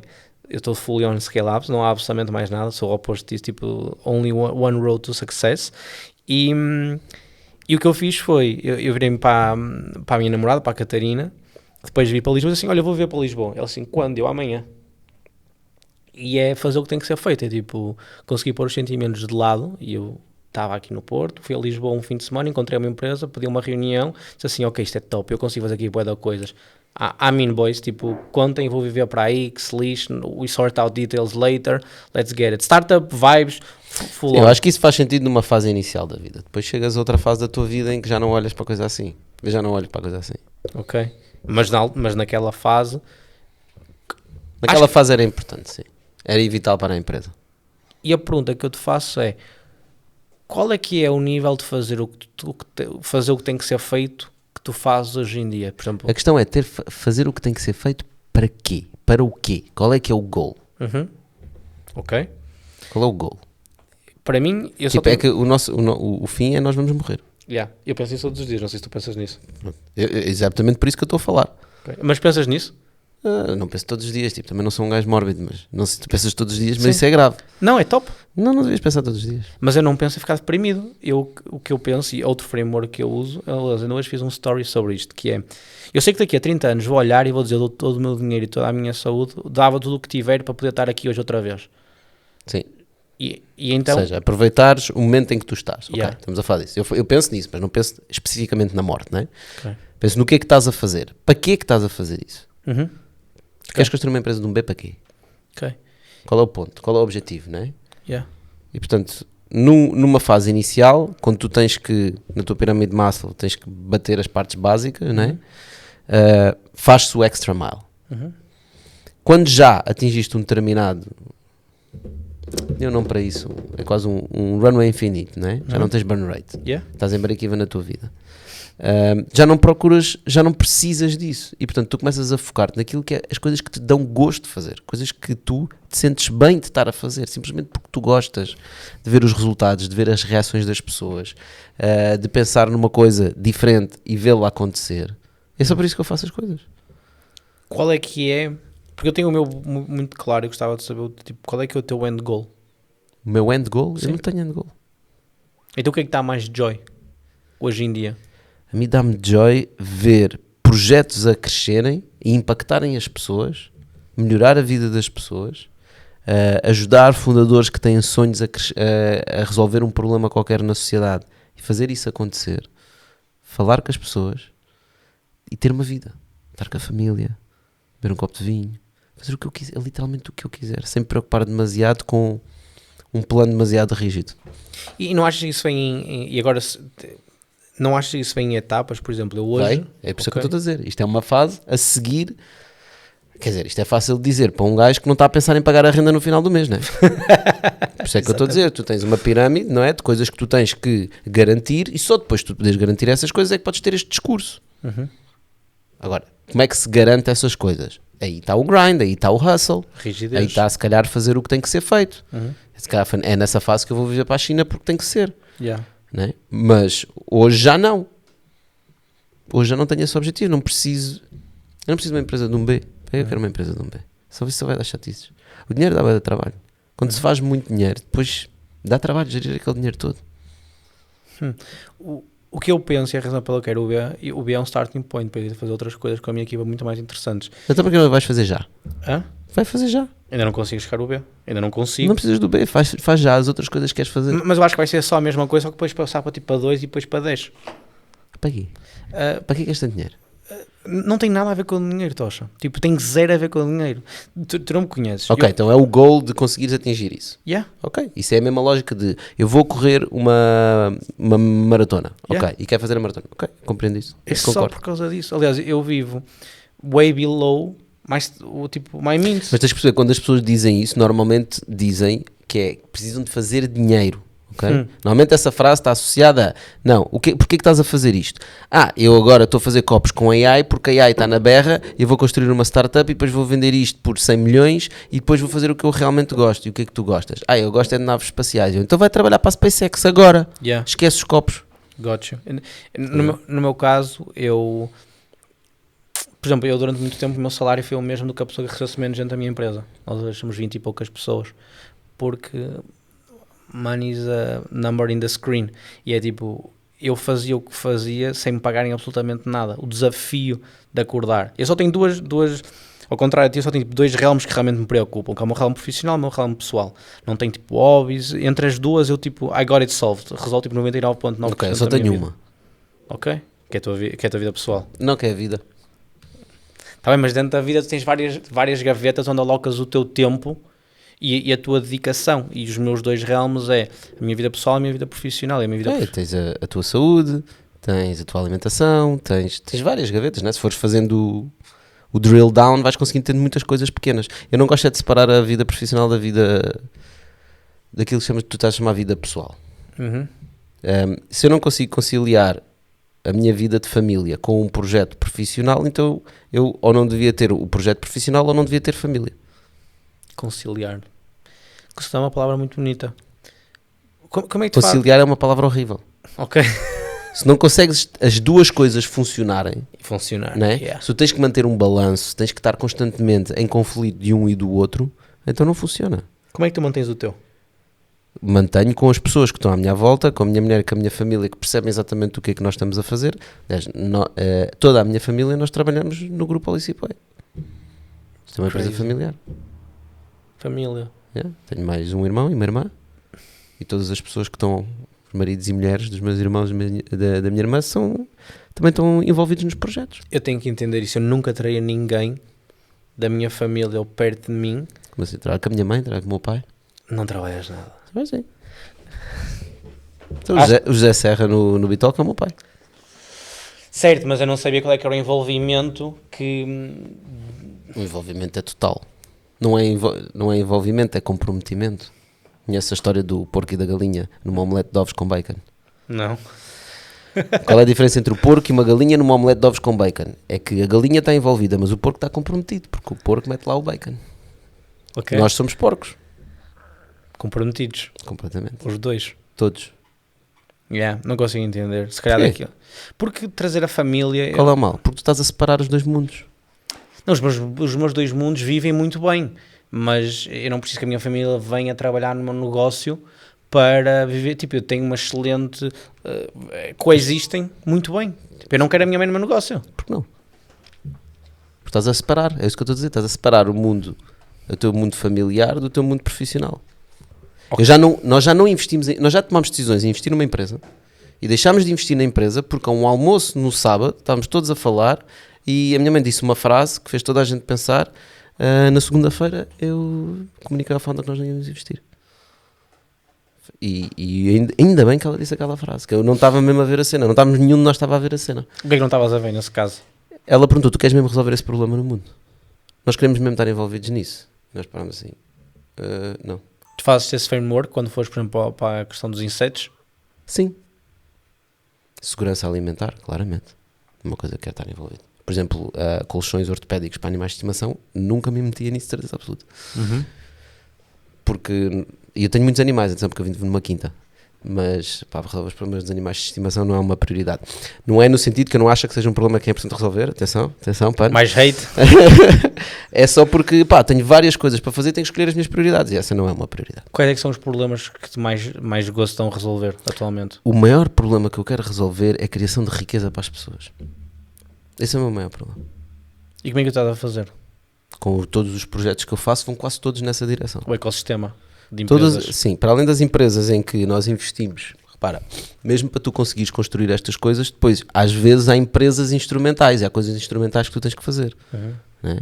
Se calhar, às vezes, crias um negócio porque existe ali uma oportunidade de mercado e tu consegues facilmente agarrar aquela oportunidade de mercado devido ao teu contexto, devido ao teu network, devido aos recursos que tu tens, pá, e não aproveitar aquilo é estúpido. Nós precisamos de aproveitar para conseguirmos ter revenue, para conseguirmos investir noutros projetos. Digo-te assim rapidamente. O que nós investimos em startups, estamos a investir nos founders. Quando nós estamos a investir em founders e os founders vão levantar milhões de fundos de investimento, esses milhões vão para pagar a pessoas que vão trabalhar em startups, que vão criar conhecimento único e já investi em mais do que um founder que saiu de uma startup onde nós já tínhamos investido, que era um empregado lá. Ok. E que, ora, acabou de fechar uma ronda de 6 milhões. E, portanto, isso ajuda as pessoas a criar riqueza, porque ganham conhecimento e esse dinheiro dos fundos de VCs, na verdade, é uma redistribuição de riqueza, porque eles vão buscar dinheiro aos ricos, que metem dinheiro nos fundos. Depois, na Camilo, estamos a construir uma tecnologia para ajudar as pessoas a criar empresas e facilmente conseguirem criar as empresas, não se preocuparem com a burocracia, poderem se focar no negócio para haver mais empresas. Há 100 anos em Portugal havia 50 mil empresas, hoje existem 1.4 milhões. E eu acredito que daqui a 10, 15, 20 anos vai existir o triplo, o quádruplo ou o quíntuplo. E eu quero ajudar a que haja ainda mais. Eu quero que mais pessoas tenham empresas. No Bitalk falamos exatamente para inspirar as pessoas, para as pessoas criarem. Lançámos o livro que diz mesmo, pensa em grande, faz agora. Para inspirar as pessoas a fazer. Lançámos um fundo de investimento que é Angels Way, que são 436 investidores que meteram 1.200 euros num fundo de investimento. Com que objetivo? É um fundo de investimento regulado pela CMVM, mas onde as pessoas participam ativamente na procura, decisão, acompanhamento e investimento nas startups. Já investimos em 4 startups. Quantos investidores é que tu tens aí? 436. Não consigo.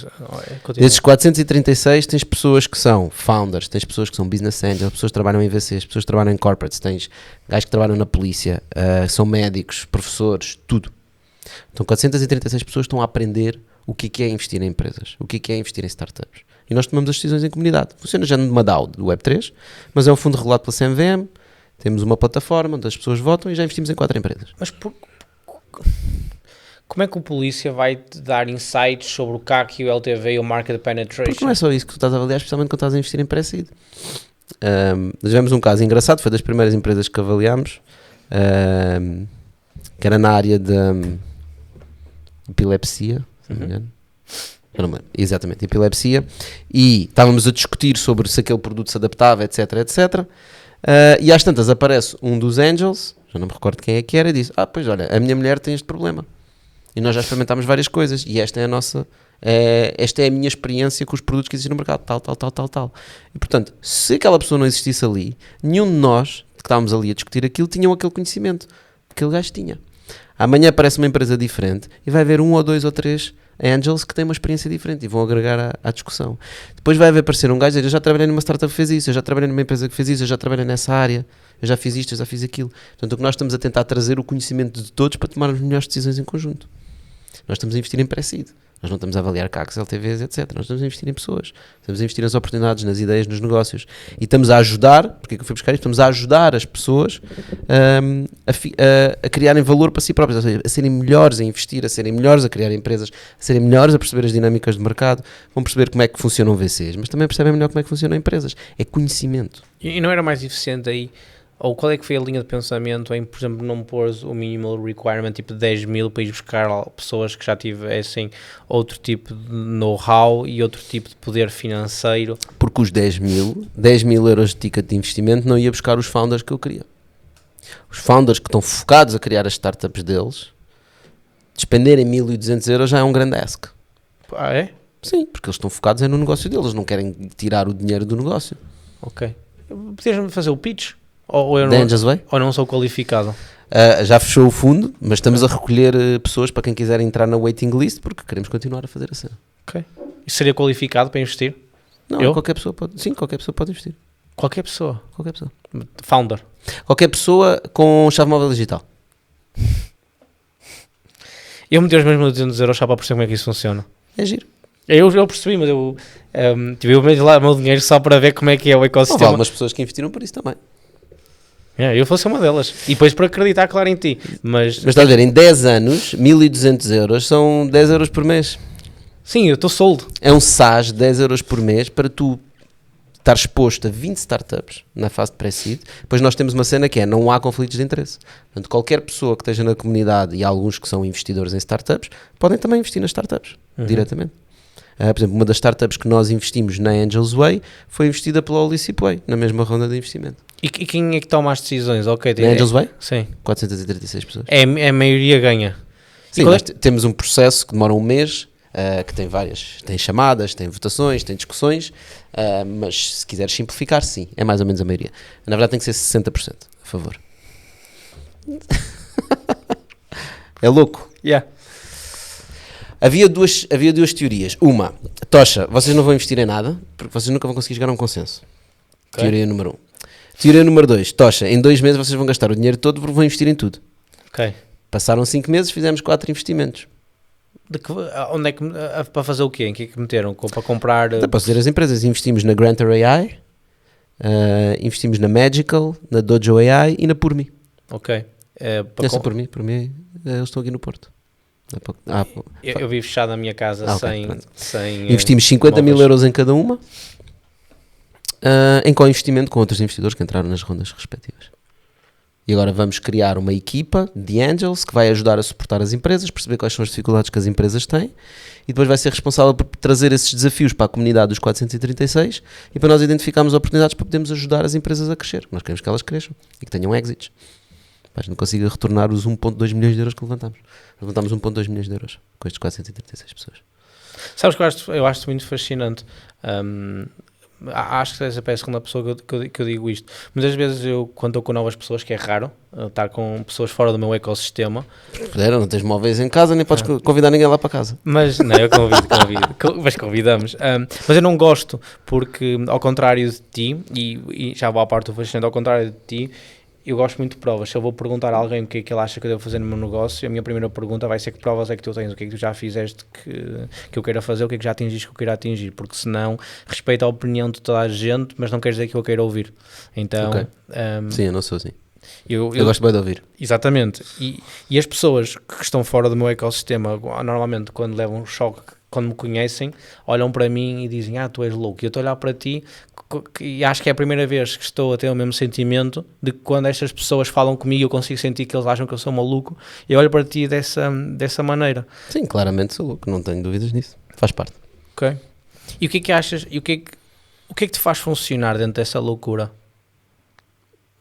É fixe, mano. Vou fazer o quê? É bem divertido, meu. Às vezes nós temos uma frase com o meu pai que é tipo, para nós em termos lógicos de investimentos, especialmente quando investimos em startups, fazia mais sentido agarrar no dinheiro e comprar tickets do Euro Milhões. Ok. Acho que as probabilidades são superiores Do que do que acertares num unicórnio numa startup em Portugal. Nós só Ok. investimos em Portugal. Ok. As probabilidades provavelmente são superiores no Euro Milhões. Uhum. Só que é bué da boring. Sim, Sabes não quem? ganho. Vais ali ao coisa. Claro. Dá-me aí 1000 tickets, toma, está feito. E Claro. depois não faço mais nada. Não, eu gosto é disto. Eu gosto de estar com as pessoas, discutir, pensar em ideias, pensar em modelos de negócio. Por isso é que eu não gosto de criar empresas que tenham um modelo de negócio que é copiar o que está no mercado. Boring, não gostas de boring. Tipo, eu quero mudar, man. Tipo, para fazer diferente. Quão boring é que tu achas que o meu business model é?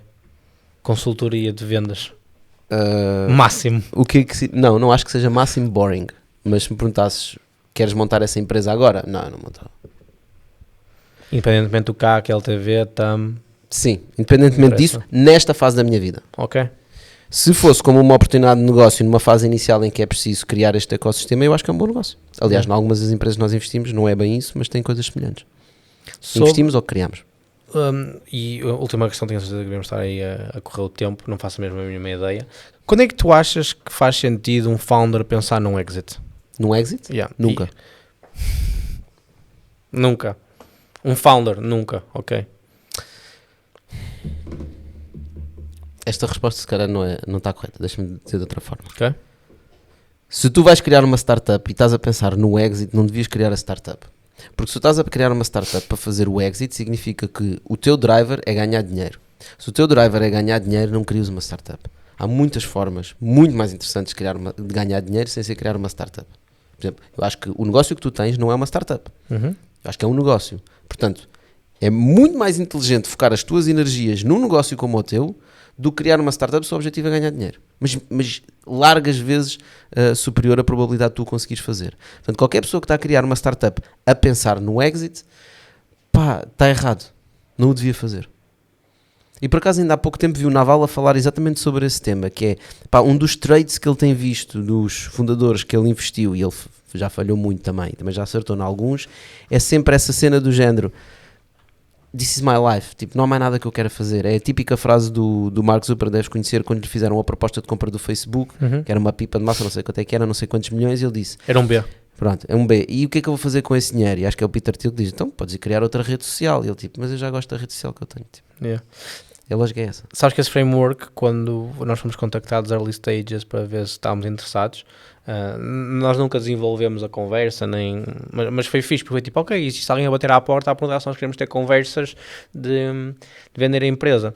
E eu tive uma conversa tipo 3 minutos com o meu sócio e foi tipo, ok, se hoje me dessem, vamos dizer um número, 10 milhões, para vender a Scalaz, o que é que eu faria amanhã? Eu montaria outra. Isso é um bom nome, é um bom número. Porque 10... é um número que dá tudo. Yeah. Às vezes as pessoas não percebem bem os números. Só 10 milhões? Mas tu tens noção o que é que são 10 milhões de euros? Yeah. É bom dinheiro. É dinheiro que apenas 0. coisa faz em Portugal. E eu pensei, se me dessem esse dinheiro, eu ia fazer outra empresa igual. Então, só ia atrasar o meu crescimento. Claro. Porque eu gosto do crescimento que estou a ter, gosto de muitas pessoas com quem estão a empreender comigo dentro deste negócio, e todos os dias acordo às 6:30 da manhã a cantar. Ainda é tipo, porque é que eu haveria de pôr isso em risco por apenas 10 milhões de euros? E esse é um bom exercício, que é, as pessoas podem pensar nisso, que é, se eu tivesse 5 milhões de euros, 10 milhões de euros amanhã, o que é que eu ia fazer? E normalmente a resposta das pessoas é, eu vou viajar. E eu, tá bem, ok, fixe, vais viajar, tipo, 2 meses, 6 meses, 1 ano, 2 anos. Uma loucura. E depois? E depois o quê? As pessoas não têm resposta para isto. A esmagadora maioria das pessoas não tem resposta para isto. Yeah. E às vezes há pessoas que começam a pensar realmente sobre esta questão e dizem, sinceramente, sabes, eu gosto mesmo de vender casas. E então ias continuar a trabalhar em real estate? Então estás no sítio certo, meu. Yeah. E as pessoas que não têm a resposta têm que encontrar a resposta. Tipo, não há outra forma, tens que encontrar a resposta. Não sei se tens que ir experimentar, se tens que ir mudar de país, se tens que mudar de área, se tens que mudar de cargo, o que tu quiseres, mas tens que experimentar porque tens que descobrir. E não é do género, já tenho 22 anos e ainda não descobri, calma. Né? A gente agora vive até aos 100, portanto tens tempo. Né? Agora, se tens 50 e ainda não descobriste, sim, é isso, já começa a ser um bocado grave. Yeah. Eu acho que esse é um framework que eu vou fazer muitas vezes e que usei desta vez, que é tipo, se me dessem o dinheiro, eu continuar a fazer o que estou a fazer, enquanto a resposta for sim, acho que deves continuar a fazer. Teria de ser tipo um stupid amount of money, e 10 milhões não seria um stupid amount of money para eu pensar em bora, até porque assim vão-me pôr um non-compete em cima se tiverem 2 dedos de testa, durante não sei quantos anos, e depois lá terei eu de andar aqui à procura. Eu vi algumas coisas que vendia por stupid amounts of money, mas eu ia agarrar nesse dinheiro todo e ia fazer mais stupid stuff. Dentro das 60 empresas que tens, ias conseguir dar relocate of the wealth garantidamente. E eu às vezes só gostava de ter mesmo isso para poder meter algumas coisas a funcionar, que é preciso escalas diferentes. Yeah. Como é que tu fazes quando queres esse stupid amount of money para dar reinject? Tem que criar um case que faça sentido. Porque se eu preciso de um stupid amount of money e eu não tenho o stupid amount of money, eu tenho que ir buscar o stupid amount of money. E o stupid amount of money não é dado por stupid people. Normalmente é dado não é. por smart people. E portanto essas smart people vão querer um business case que faça sentido. Se não houver um business case, também gastar esse stupid amount of money é stupid. Yeah. E essas pessoas são portuguesas? Eu maioritariamente opero em Portugal. Foi uma das coisas que nós sempre nos focámos, que é nós só nos focamos em Portugal. Isso não significa que nós estamos em praticamente todo o mundo com as nossas empresas, né? Empresas com negócios em vários países do mundo, as empresas são internacionais, mas começam em Portugal. Nós ajudamos na fase inicial. Se tu estás a começar uma empresa e o teu primeiro mercado é Itália, eu não te consigo ajudar com nada para além de dinheiro. Eu não conheço ninguém em Itália, eu não percebo o mercado italiano, não percebo a cultura italiana. Portanto, eu percebo a cultura portuguesa, conheço o mercado em Portugal, tenho network em Portugal, consigo-te acelerar em Portugal. Portanto, se tu não vais começar em Portugal, eu também não te vou agregar valor. Estás a ver? E, portanto, o nosso foco foi sempre esse. E vais dizer, mas porquê não investes em Espanha ou em França, é já aqui? Bem, porque, tipo, Seria só para seres o melhor do mundo, é porque estavas a falar disso, nós chegámos a tocar nesse ponto, tu para seres o melhor do mundo tens que ser o melhor do mundo numa série de interseção de coisas. Se eu quero ser um bom apoio numa fase inicial de investimento de uma empresa em todo o mundo, é muito mais difícil do que se eu começar a interseccionar coisas. Então, interseccionas Portugal, neste momento já só estou a competir com 10 milhões de portugueses, né? Interseccionas quem é que faz deploy de capital, já tens são uns milhares de pessoas, quem é que percebe de startups, já tens só se calhar umas centenas de pessoas, quem é que percebe de startups, de negócios, que teve em várias áreas, que consegue trazer esta abrangência de várias áreas todas e que, mais recentemente, consegue ter um reach e um poder de atenção em Portugal. Se calhar já estás a competir com umas dezenas de pessoas. E é assim que tu vais tornando-te o melhor do mundo. E como é que tu lidas com ir buscar esse stupid amount of money de pessoas que confiam em ti, na tua ideia? Como é que tu lidas com essa volatility? Como é que se diz a palavra? Eu não lhes vou fazer a proposta se eu não acreditar. Eu sei, mas mesmo assim tu sabes. Eu sei que tipo, nada é garantido e uma pessoa que chega ao ponto de ter stupid amount of money de forma de trabalhar, tipo, não ganha 1 euro ou milhões, sabe os riscos envolvidos em tudo, mas se calhar sou eu que sou pobre. Mas explica-me onde é que estás a tentar chegar. A dificuldade emocional de pegar numa pessoa que tu conheces e estás muito bem e dizes, mete aqui 3 milhões de euros nesta ideia. Eu só vou pedir os 3 se eu acreditar mesmo. Mas mesmo tu acreditando, há um risco. há sempre o risco. Claro. Mas tu vives bem com esse risco. Eu vivo bem com esse risco. Estás a falar por estar a gerir dinheiro dos outros. Exato. Não é? Sim. Sim. Eu vivo bem com esse risco porque eu sei que eu estou a ser sempre 100% honesto, transparente e justo. Ok, gotcha. É assim que eu viro com o risco. Ou seja, se eu tivesse a fazer uma marosca, dizer, olha, vais meter aqui os 3 milhões, isto é garantido por causa disto e disto e disto, e eu não acredito nisso, eu nunca conseguia fazer isso. Se eu fizesse isso, de certeza que não ia viver bem comigo próprio. Portanto, o que é que eu faço? Não faço isso. Yeah. É literalmente, enquanto eu não estiver convencido que é um bom case, eu nem sequer falo com as pessoas. Nem sequer lhes apresento. E depois, quando eu estou mais ou menos convencido que é um bom case, começo a expor, a mandar a ideia. Né? E tu metes nisto? Tu metes sempre o dinheiro antes disso. Tu nunca ias dizer a alguém para meter o dinheiro se tu não metesses? Provavelmente. Depende do business case. Pode haver alguma situação financeira que possa fazer sentido isso. Gotcha. Ok. Mas de forma não geral... lembrar assim nenhuma. Mesmo agora nós estamos a levantar um fundo para investir especificamente na área de Planet Tech, que é um fundo de 20 milhões, e uma das coisas que nós temos logo é nós também vamos colocar dinheiro no fundo. Mas não precisaria. Nesse caso não precisava, né? Porque existe ali uma lógica financeira. Um fundo de investimento, coloca dinheiro no fundo, o fundo faz deploy, depois tem retornos, ou não. As pessoas quando investem em fundos sabem o risco que estão a correr.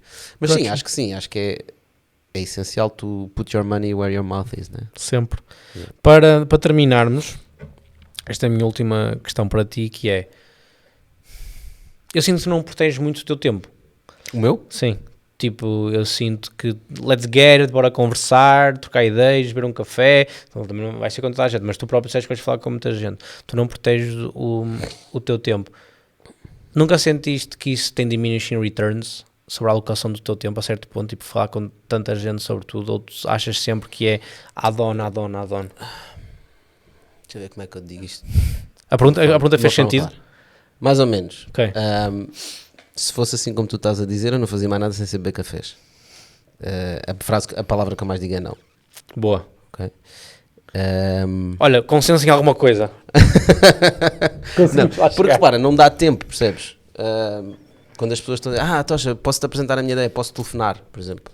Não podes telefonar, podes mandar mensagem. Podemos fazer uma reunião aí no escritório? Não, vamos fazer uma call. Podemos fazer uma call? Não, vamos fazer uma chamada. Podemos fazer uma chamada? Não, vamos fazer texto. Yeah. Ou vamos fazer e-mail. Eu tento não o fazer, mas o problema de não fazeres isso é que tu não sabes o que não sabes. E a única forma de tu saberes o que não sabes é tu estar exposto a pessoas. e ouvir pessoas, mesmo quando as pessoas não têm experiência nenhuma, existe um valor agregado, ok? Pode ser mais marginal, mas sim, eu procuro falar com o máximo de pessoas, quando posso. Ok. Acho que devias falar com mais pessoas. Eu falo contigo. Estou aqui, arranjámos tempo para debater durante 2 horas ideias. Eu falo com pessoas, não falo com...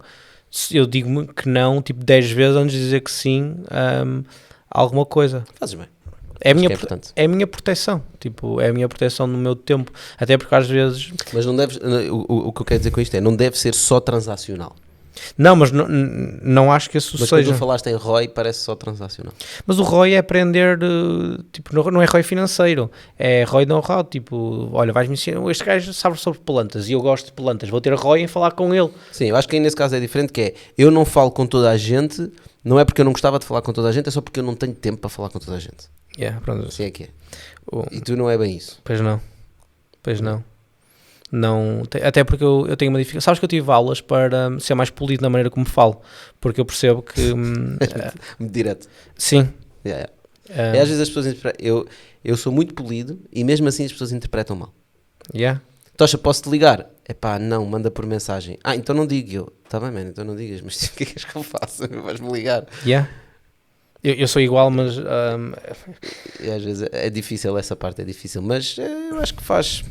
Sabes que para mim não é difícil ser isto. Para mim é difícil as pessoas não perceberem isso. Por exemplo, o meu telefone raramente toca, poucas pessoas têm o meu número. E às vezes ligam-me e eu fico ofendido. Tipo, ligas-me à meio do dia? Tipo, mano, como assim estás-me a ligar à meio do dia? Tipo, o que é que tu achas que eu ando a fazer? E eu acho que é tipo, passar uma coisa com a minha mãe, que é tipo, não queria ver como é que tu estavas. Ok, isto, tipo, not worth a call, a meio do dia às 3 da tarde, uma segunda-feira, ligares-me para saber se eu estou bem. Então eu tive algumas aulas para ser mais polido da maneira como eu comunicava, mas eu acho que isso é tipo um dos meus pontos fortes, é tipo go straight to the point em tudo, mesmo no negócio. Quando eu olho para o problema é tipo, ok, bora dar chop down de tudo que é gordura e encontrar o que é o músculo e resolver este músculo e não ficar distraído. Não, eu acho que nós até somos mais parecidos com o que tu pensas, é só que o meu nível de gordura eu deixo que seja superior. Há uma coisa que eu não gosto, por exemplo, é mensagens de voz. Eu não sei mensagens de voz. Top, estamos iguais. Porque a mensagem de voz é um desrespeito pelo tempo da outra pessoa. 100%. Porque a pessoa está a mandar uma mensagem de voz porque não consegue ser resumida numa mensagem. Exatamente. Eu não gosto de mensagens de voz. Também não gosto muito de fonemas. Gosto de fazer as coisas gosto de fazer as coisas por chat, essencialmente porque o chat é assíncrono. Né? Que é, tu tens o tempo agora para me mandar mensagem. Eu não tenho o tempo agora para te responder, mas eu daqui a meia hora vou ter o tempo para te responder. Por isso é que eu fico ofendido com a call. Porque é tipo, achares que eu naquele preciso momento tenho 2 minutos para falar contigo sobre o que quer que seja, que 99% das vezes não vai ser. Sabes que eu tenho essa opinião? Mas isso crias as pessoas. Eu tenho muitas pessoas que me mandam uma mensagem para me dizer, quando puderes, preciso falar 5 minutos contigo. E eu sei que as pessoas quando me mandam essa mensagem é porque precisam mesmo falar comigo. Estás a ver? Eu tenho um SOP de comunicação com todas as pessoas dentro da minha empresa, de como é que se comunica. Por exemplo, não existem chamadas, primeiro tem que ser por mensagens, a mensagem não pode ser longa, eu tenho que tipo olhar e em 2 segundos ser bullet para conseguir em 2 segundos perceber o framework do que é que me estás a dizer. Se eu não perceber é um lume, só depois disso é que passamos para uma call de Slack e só depois disso é que iríamos para outra coisa qualquer, porque o tempo, vamos todos morrer e a única coisa que não dá para comprar outra vez é o tempo. Eu percebo, mas às vezes eu gosto mesmo daquelas reuniões em que sentamos 6 pessoas à volta de uma mesa e estamos ali a virar frangos. A fazer maionese. Got you. Às vezes saem ideias muito fixes daí. Top. Olha, quero-te agradecer. Obrigado a ti também. Teres vindo.